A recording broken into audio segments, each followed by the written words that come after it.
The whole thing, the individualism versus collectivism. I mean, this is one of the great debates in terms of political philosophy, right? Yeah. I mean, like you have the United States, oh, we're individualistic and all of this, and then and they say, oh, Europe's socialist, and China's communist, and all of it, and communist, the ideal of communism, nothing ever really lived out to that. It never does live out to the ideal because of human nature. But the ideal of communism is, oh, well, everything is done sort of collectively for the body politic. But of course, that means it's done for whoever's actually in charge, right? I mean, right. Xi Jinping is about to be appointed to his third term and will be now the leader for life of more than 1 billion people. Yeah. Right? Somehow, he does really well. If you're low down the rungs in China, you don't do so well. So somehow the leaders of communism always end up better off than the people under communism. Yeah. Yeah, exactly. So,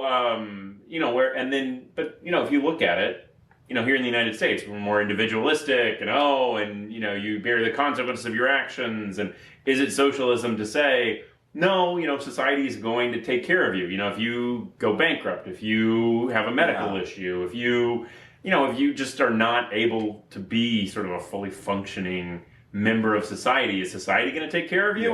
Or is your family going to have to take care of you? Are you just left on the trash heap of history as elephants in the jungle. Well, right. What they used to do, right? For disabled kids, they would put them on mountains, right? And leave them out for exposure. I mean, they talk about that in the book we read. So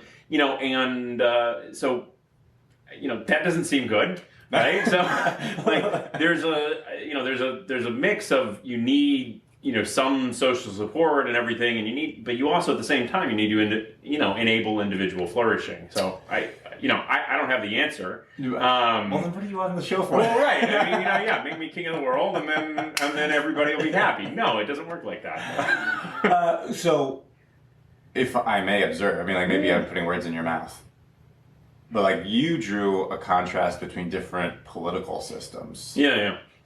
And I would want to, in addition to different like political theories of how we should organize our who collects taxes, how much taxes, how do we distribute taxes, right? Yeah. And who gets to make those decisions. There would also just be the